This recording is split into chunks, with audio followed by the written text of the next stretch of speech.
27 दिसंबर 1948 की रात दुनिया का सबसे बड़ा यात्री विमान डगलस DC-3 मियामी से फ्लोरिडा के लिए उड़ान भर रहा था। विमान में 125 यात्री और 9 क्रू सदस्य, कुल 134 लोग सवार थे। उत्तरी अटलांटिक महासागर के ऊपर लगभग 8,300 फीट की ऊंचाई पर विमान शांति से अपनी 180 मील प्रति घंटे की रफ्तार से आगे बढ़ रहा था। रात के 8:13 हुए थे। कॉकपिट में कैप्टन रॉबर्ट मिलर और उनके को पायलट सब कुछ सामान्य देख रहे थे, लेकिन अचानक सैन जुआन एयर ट्रैफिक कंट्रोल यानी ATC के साथ उनका संपर्क कमजोर पड़ने लगा। कैप्टन मिलर ने रिपोर्ट किया कि उन्हें एक मामूली तकनीकी समस्या का सामना करना पड़ रहा है। ये उनकी आखिरी आवाज थी। इसके ठीक 10 सेकंड के अंदर विमान ATC के रडार से हमेशा के लिए गायब हो गया। विमान की आखिरी लोकेशन बरमूडा ट्रायंगल के ठीक बीच में थी। उस रात जो हुआ वो किसी तकनीकी खराबी से कहीं ज्यादा भयानक था।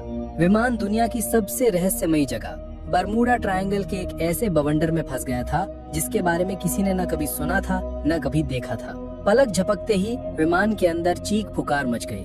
कैप्टन मिलर ने अपनी पूरी ताकत से प्लेन को संभालने की कोशिश की, लेकिन तब तक बहुत देर हो चुकी थी। तूफान ने पूरे विमान को अपनी चपेट में ले लिया था और उसे किसी खिलौने की तरह घुमा रहा था। प्लेन के सारे इलेक्ट्रॉनिक उपकरण, कंपास, रडार सब कुछ बंद हो चुका था। विमान अब किसी इंसान के नियंत्रण में नहीं था, वो सिर्फ तूफान की रफ्तार से अंधाधुंध उड़े जा रहा था। लगभग आधा घंटा उस जानलेवा बवंडर में जूझने के बाद जब विमान तूफान से बाहर निकला तो चारों तरफ सिर्फ अंतहीन समंदर था। प्लेन के इंजन अभी भी काम नहीं कर रहे थे और वो धीरे धीरे नीचे की ओर गिर रहा था। तभी को पायलट की नजर सामने एक द्वीप पर पड़ी। वो एक अनजान अनछुआ द्वीप था।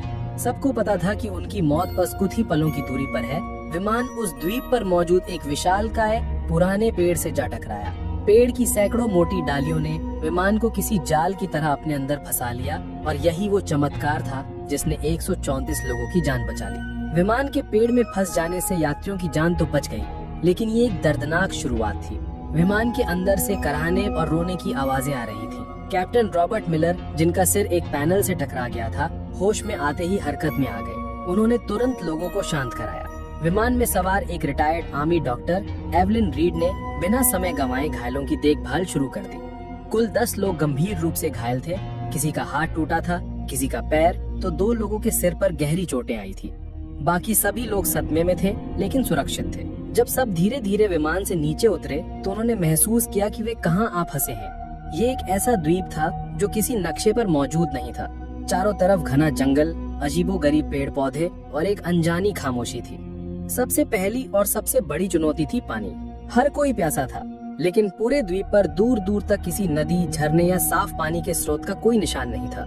उनकी एकमात्र उम्मीद अब सिर्फ बारिश का पानी थी।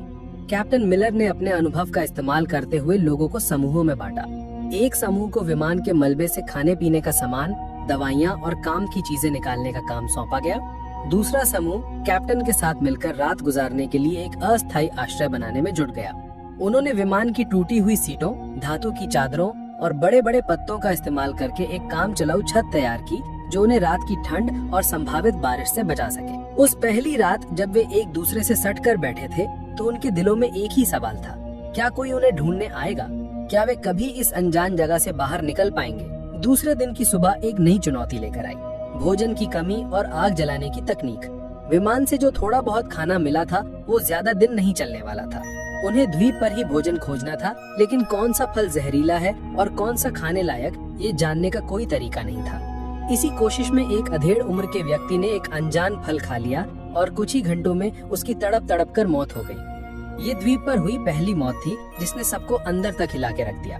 इस घटना के बाद लोगों में डर और सीमित भोजन को लेकर पहला संघर्ष शुरू हुआ, लेकिन कैप्टन मिलर और डॉक्टर एवलिन ने स्थिति को संभाला।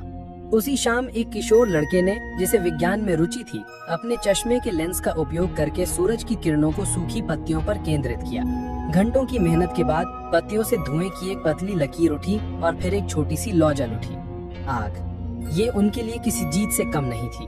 आग न केवल खाना पकाने के लिए जरूरी थी, बल्कि ये रात में जंगली जानवरों को भी दूर रख सकती थी। इसी बीच विमान में एक इंजीनियर आर्थर वैंस ने टूटे हुए रेडियो को ठीक करने की कोशिश की। कड़ी मशक्कत के बाद वो एक कमजोर सिग्नल भेजने में कामयाब रहा। उसने अपनी आखिरी लोकेशन और मदद का संदेश भेजा, लेकिन सामने से कोई जवाब नहीं आया। रेडियो की बैटरी खत्म हो चुकी थी और संपर्क का एकमात्र